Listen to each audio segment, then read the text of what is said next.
right. Welcome to the Poetry Flash reading series. Yay! I'm Joyce Jenkins, editor and director of Poetry Flash.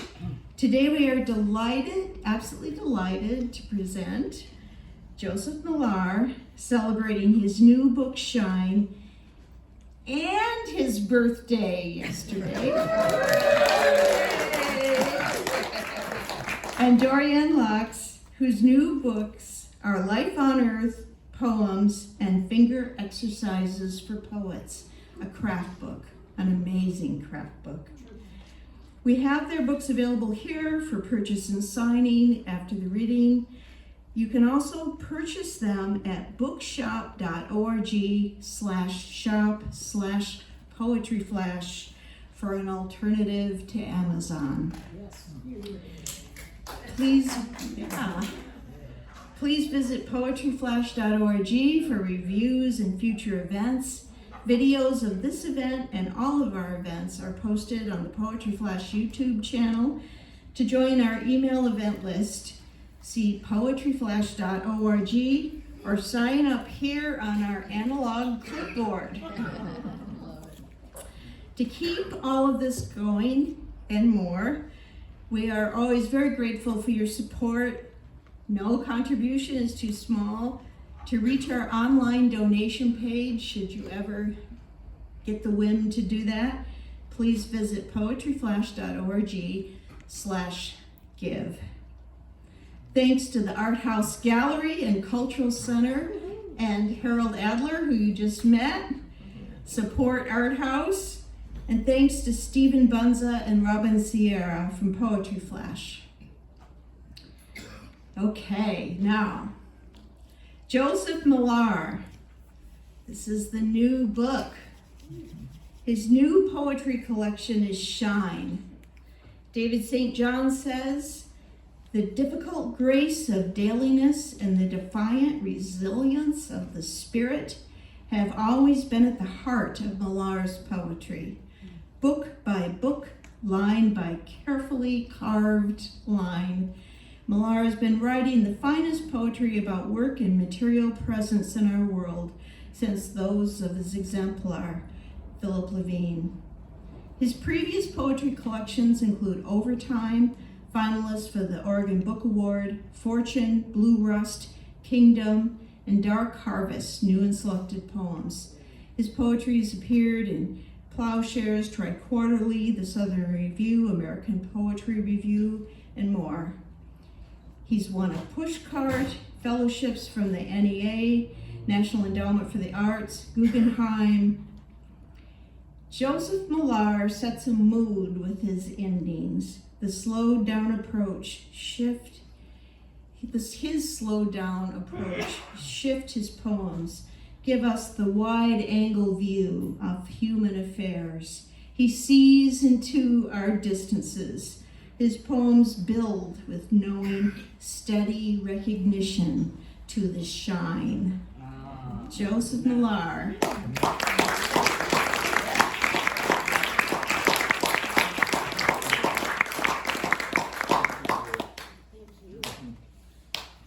Wow, thank you guys for coming out.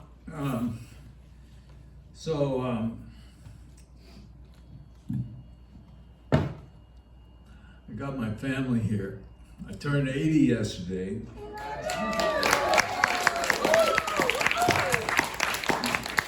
All my children came. That's awesome and a humbling experience, to say the least.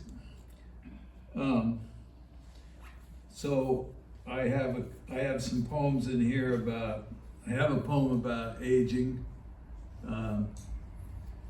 called Hands. The secrets of hands fallen in ruin, knuckles collapsing under pocked skin, tendons aching, the body's rust, though you have certainly not grown thin. Years ago, you liked to come home in the midnight hour, carrying suitcase and beer, and dragging the ghost of your mother aloft in the wings of her hair. And no one remembers the cold that returns like a silent wing over the roof, the cypress and the camellia, where the doves take turns in the darkened leaves under your laundry room window, sitting on their 2 eggs, listening to the rinse and flush, empty as self to the dregs. And walking around in your stocking feet, you start acting like someone's mother, watering the spider fern and the pothos, washing the glasses in the pan, then turning off all the lights in the kitchen, over the stove, flickering over your hands, the crease in the palm, the hand of fate, the hand of kindness holding the gate, open at least part way, lifeline and the heart line sunk in deeper each day.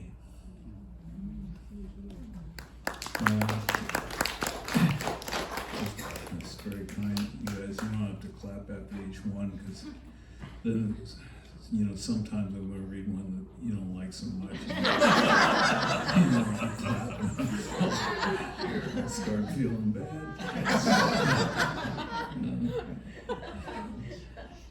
Here's one called Materials. There are pieces of silver and pieces of rock, wood blades spinning in the ceiling fan. The temperature's high, maybe over 100, where you sleep in the electric TV light with the clicker under your hand. And when I was a boy, I slept in the attic next to my pagan drum, though sometimes I felt like an alien there, rhythmic and speechless, partly ashamed, and I dreamed of a woman with wine-colored hair swirled back like a mane. Today, I know there's no God but God, watching the big woman next door, bending down in her purple robe and putting out food for the cats. For she must have been in love before, standing outside in the shadows alone, listening to gulls cry out in the wind, which goes wherever it wants to go and may not return again.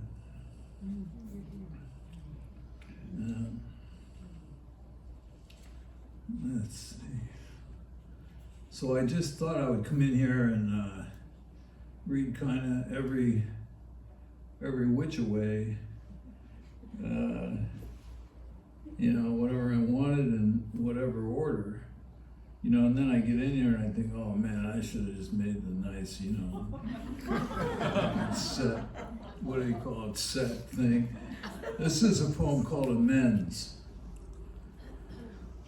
What belongs to you this afternoon as the Novocaine wears off is mostly the fine September dust, the color of honey drifted there along the swash at the field's edge, which the worms have collected and left behind, particles of Eden deposited beneath the scarecrow with his sewn mouth, who can't feel his face or eyes, and not the least part of his painted tongue, though he's forgotten his hunger for pills and booze, and he doesn't get headaches listening to the news. His silence becomes him like the air that smells of leaf smoke and sunscreen, as if he knows there's nothing to say that will make things right again.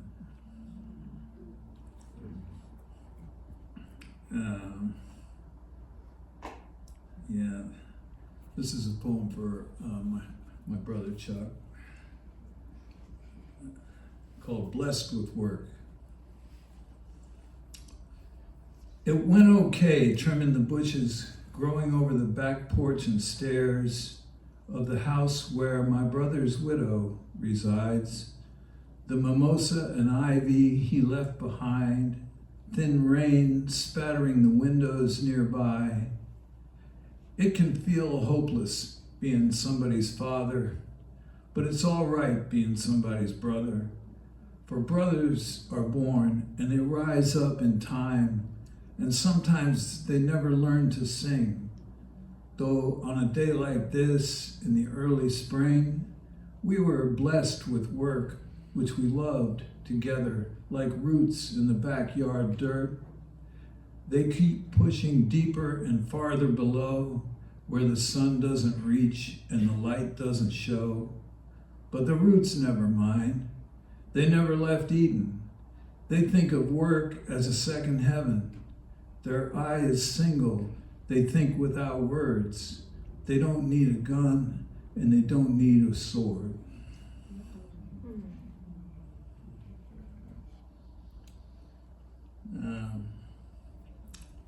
This is a poem from my youngest called Cinematography.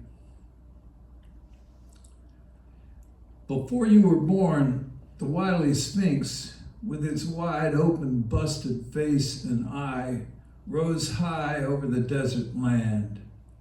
Father of dread, with its lion's body posing its riddle on the nature of man, and the same wind blowing over the estuary, blowing open our door, barging right in like it owns the place, as my wife likes to say, cursing quietly to herself. Gale warnings posted all afternoon, gusting suddenly then shifting away in its rampant, ruthless joy. And feeling it, my youngest began to run, oddly balanced on his strike-numbed leg. He ran by himself in the open field, leaning forward and free, a short dash to the fence and then again, filming himself with his cell phone, which twinkled in the grass like an insect. For, as Meister Eckhart has said, the same eye with which I see God is the eye with which God sees me.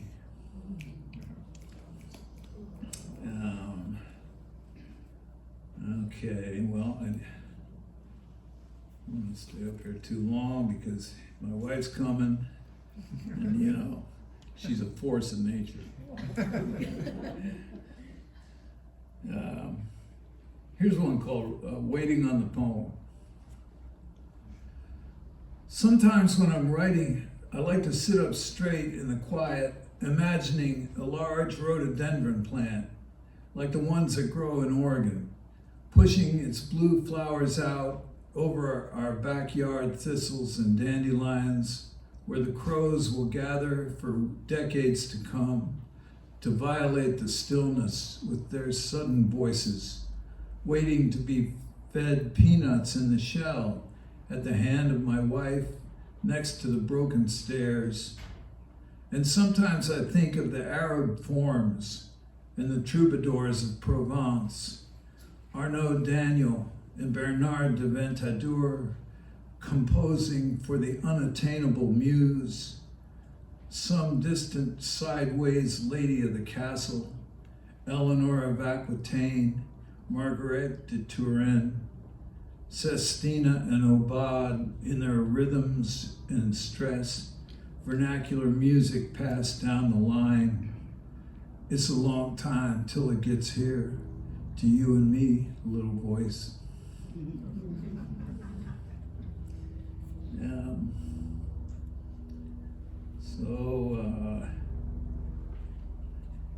Here's one called December 21st, solstice day. This year, an old guy named Lewis has driven me to the market in his ancient blue half-ton Ford, which goes by the name of Anthony and has a hole in the floor. And we've loaded up with a Christmas ham and spinach and 12 ruby skin yams, pumpkin filling in an oversized can, cinnamon sticks from Vietnam, and one copy of USA Today, useless except for the crossword.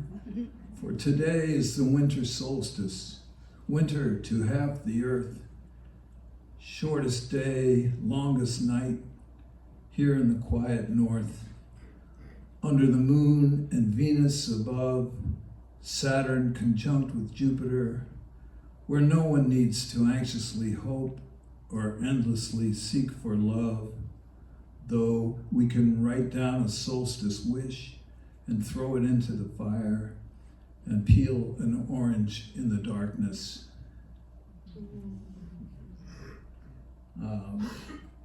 Just a couple more, and trying to find something resounding. Can you imagine? Hymn. This is called Hymn. Hymn. Sometimes I imagine the good life as a salad of celery and iceberg lettuce and a big chunk of homemade bread, tasting faintly of salt, and in my blue cup, shining brightly up, the light roast coffee from Ethiopia, with the ivory rain falling outside over the shorn earth of California and its dark railroad tracks. There's cinders and Queen Anne's lace. And then I imagine the long train pushing over the threshold to Southern Cal, blasting its whistle along through the mountains and the twisting arms of the Joshua trees down through the desert sand with its cholla needles and creosote and the fibrous blades of the agave, which, it turns out, is a type of asparagus the Mexicans used to make sandals and rope and sometimes cook down into honey. World without end. Amen.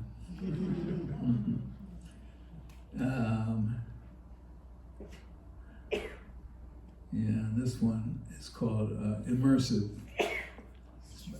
It's about going to the Mango show, like right after the, it was like we ventured out there kind of during the COVID shadow was going on, and Immersive.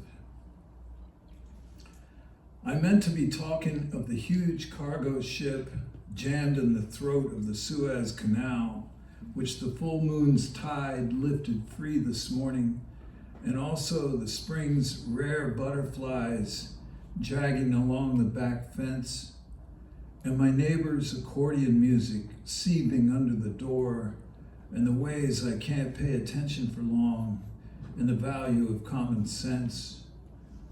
I meant to be talking of Vincent van Gogh and the chipped light of wheat fields he carried inside him, breaking apart in the noonday sun, the black wings of crows and the wreckage of shadows, an old wagon on fire in the ditch, or the eaves of a barn, its haymow broken in half by time and the rain falling on San Francisco, and the blue pigeon standing alone under the tiny awning where my love and I also stood, watching it come down like mercy, like threads from some astral wardrobe across from the old Fillmore West, drinking takeout coffee from the little kitchen and waiting for the movie to start.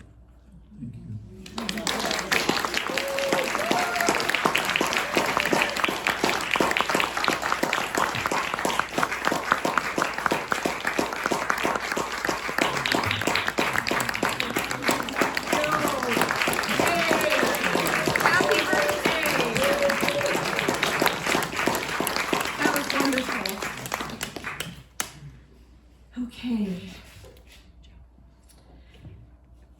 Dorianne Laux' recent book of poems is Life on Earth. Kwame Dawes says, a prodigious imagination that somehow manages to sift through the ordinary, quotidian, and squalid realities of our world to produce moments of grace and shimmering beauty and empathetic illumination. Dorianne Laux is a national treasure, a poet of immense insight and masterful craft. Her previous collections include Awake While We Carry, a finalist for the National Book Critics Circle Award.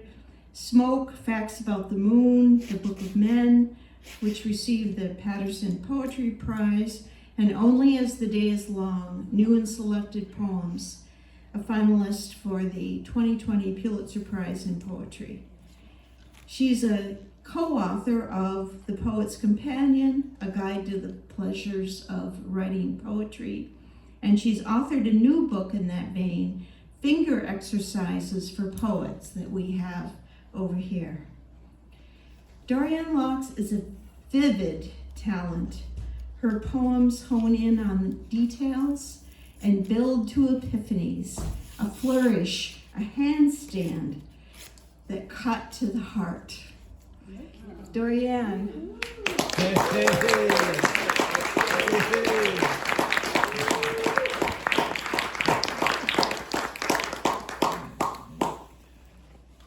Thank you, everyone.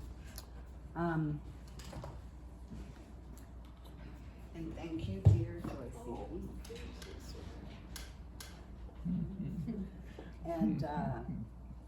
And Richard Silberg, who's home with a broken nose.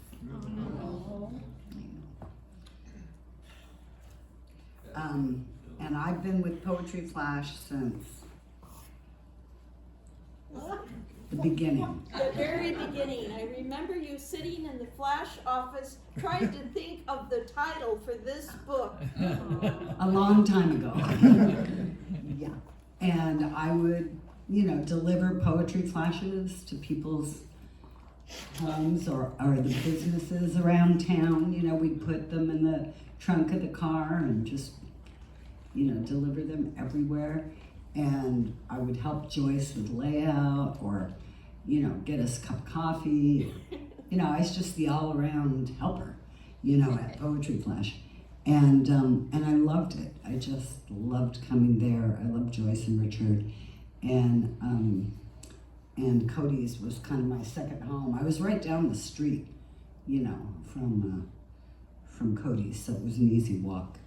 And Joyce would call me, like, if somebody didn't show up to do the books, take care of the book sales. She'd come, Dorianne, can you come?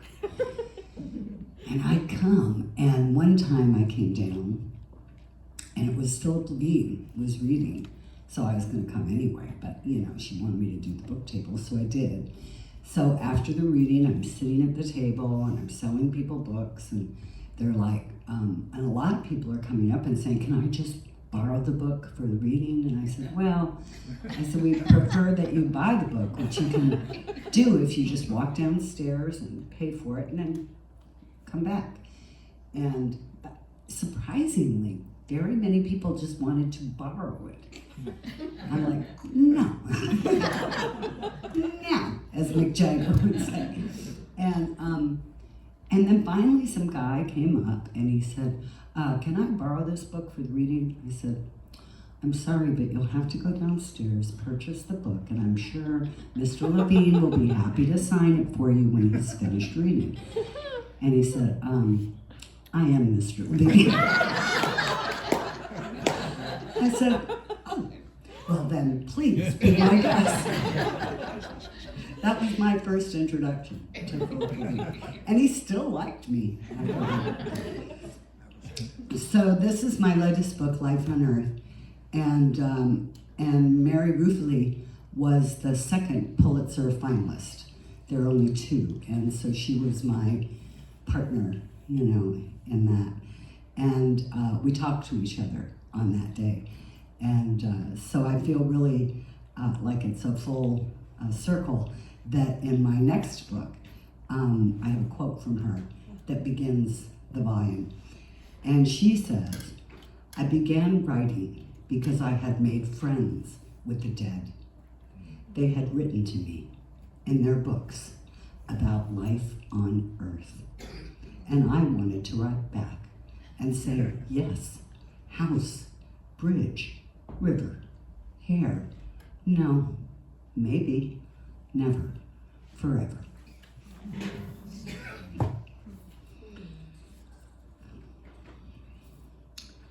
And when I finished my new and selected, I had 20 new poems about my mother who had died. And so it was filled with poems about my mother. And I thought, oh good, I don't have to do that anymore. Write about something else. So the first poem in this book is about my mother. And it's called Spirit Level. And Gary Snyder has a quote before this poem: "When making an axe handle, the pattern is not far off." Now that's assuming you're going to carve an axe with an axe handle. You know, it's like, who would carve an axe handle with an axe? I don't know. Made sense to Gary. But I just love the quote. So this is called Spirit Level. My mother was either horizontal on the couch or vertical, a plumb line from her spine to the top of her head to the ceiling that spins when she drinks. Alcohol and an air bubble, trapped, sealed, and fixed inside her.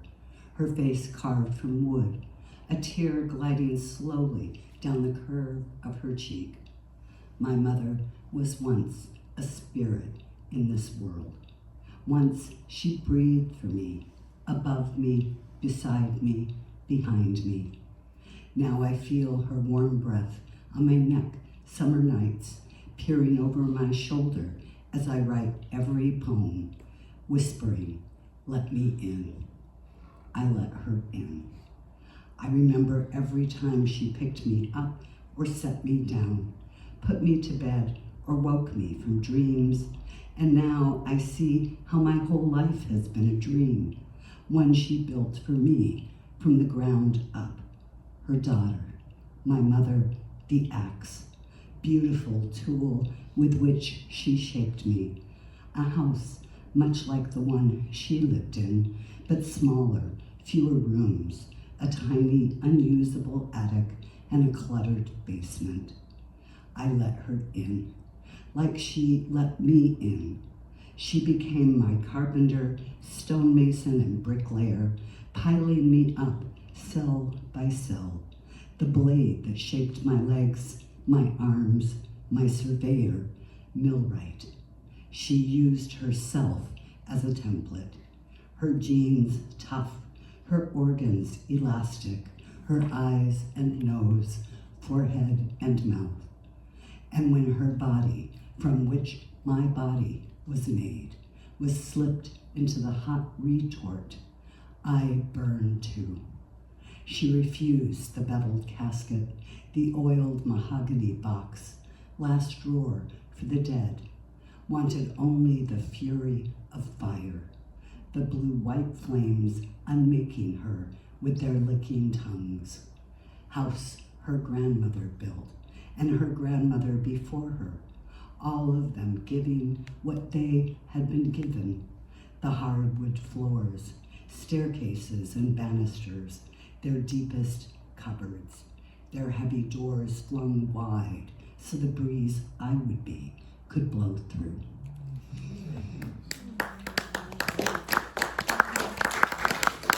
And again, you don't have to clap. Unlike Joe, I won't think the poem is bad if you don't. But didn't his hair look great? He looks like Albert Einstein with a thinning problem. But you should have worn your hat. Dude, just read the poem.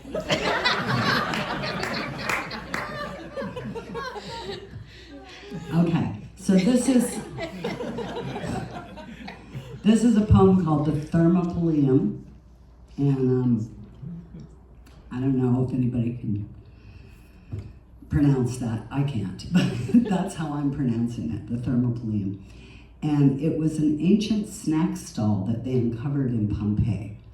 And I've been fascinated by Pompeii since I was a little kid and had a childcraft book. And they would show the pictures from Pompeii, and I'd just pore over it. And, oh, the dog, oh my God, you know. And so when they found a new dig for Pompeii, I was all over it. And so this is the poem I wrote from one of the digs that they found. Even in 79 AD, People loved street food. All the young Romans flocking around the sizzling terracotta pots, the stalls frescoed with chickens and hanging ducks, hot drinks served in ceramic, two-handled pateras filled with warm wine and spices. Their sandaled feet glimmered as they milled around, waving hellos, smudging one another's cheeks with kisses, murmuring gossip, complaining about the crazy rise in the price of wheat, soups and stews, skewered meats, stacks of flatbread, honey cakes and candy made with figs. They sprawled on the steps or sat near a neighbor's open door, stood under a blur of windows, someone playing a lyre, barefoot children singing the Ode of Horace. Just like New York, before the pandemic, before the many retreated and retired to their living rooms to watch the news on a loop, alone with a cat or dog, a furry stay against the nothing of loneliness, their dreams a passport to fear.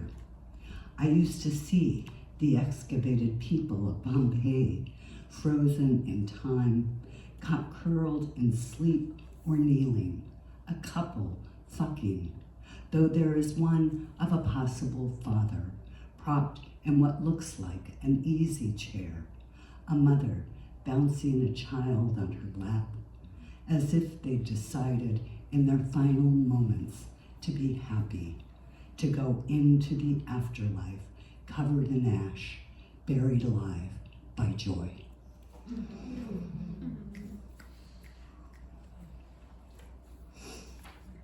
So, I want shorter poems.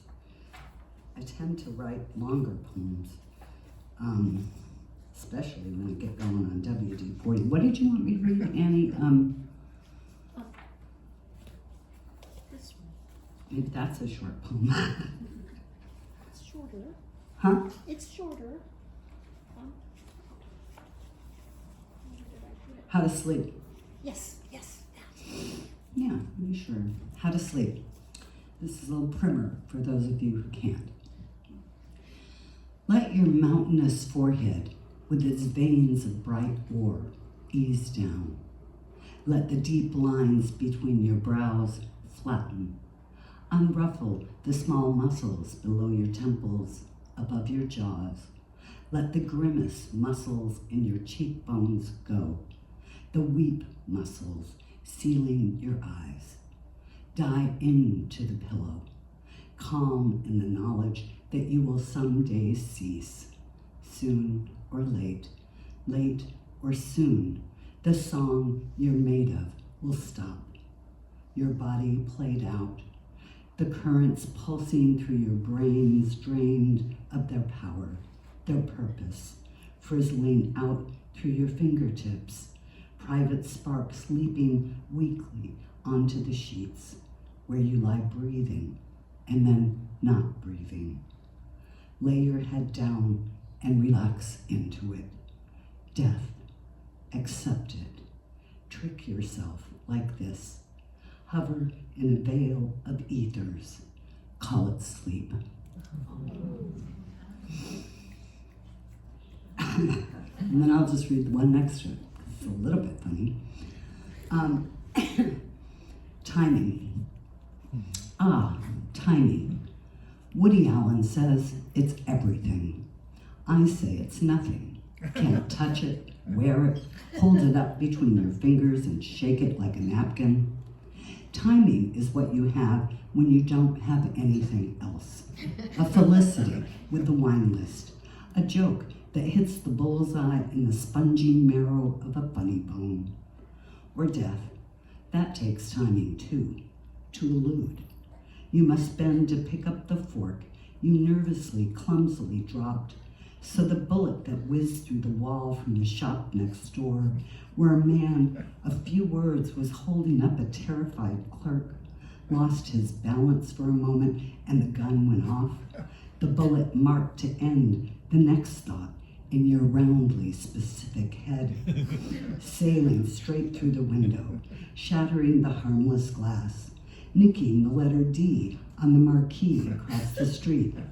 A movie you meant to see after a woman who could become your wife, but who now looks at you as if you were a wanted man, a man with a foreseeable future, though not in the way you had hoped.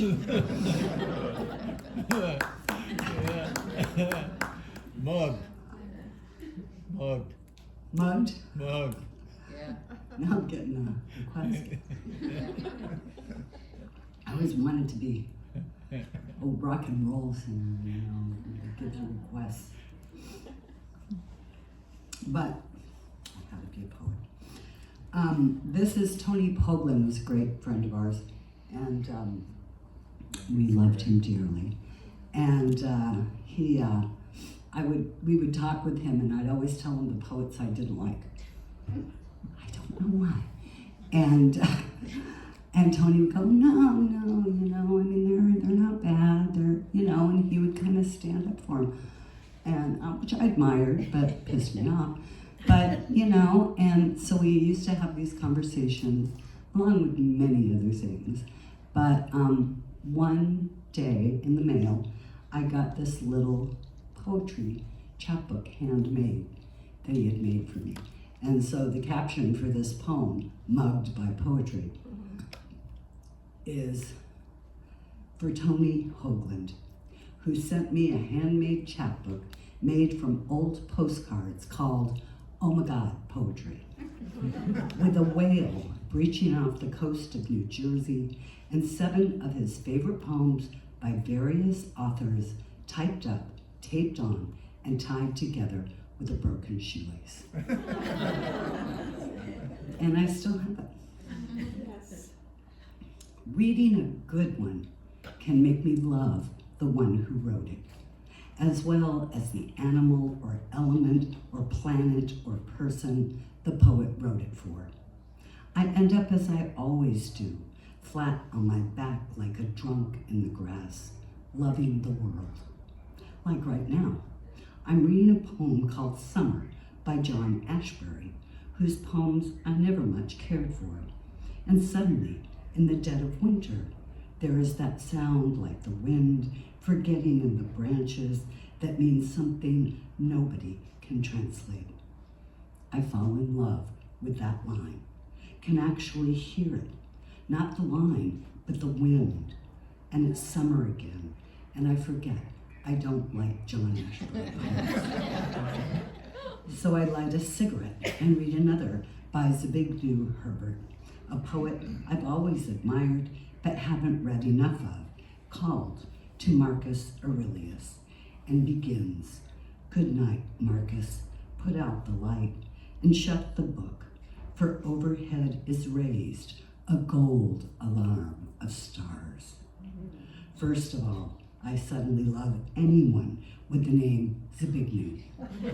Second of all, I love anyone who speaks in all sincerity to the dead, and by doing so brings that personage back to life, plunging a hand through the past to flip on the light.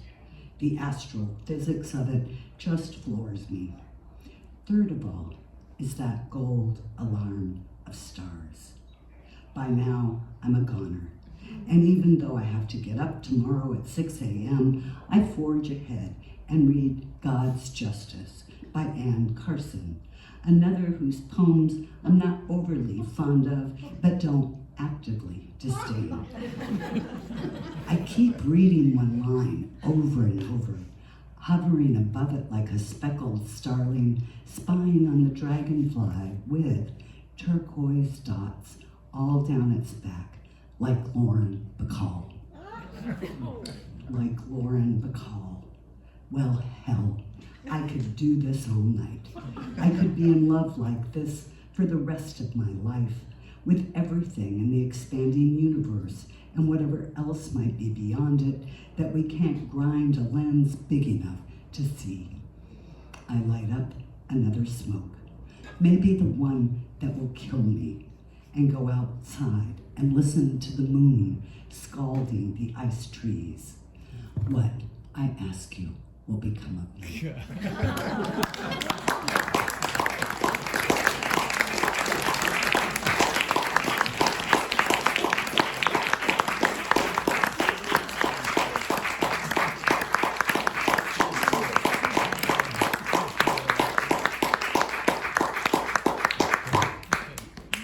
Wow, okay, wonderful. Thanks to these two amazing poets and excellent people, Joseph Millar and Dorianne Laux, thank you so very much. We do have refreshments in the back and libations, please help yourself. And we have books for your perusal.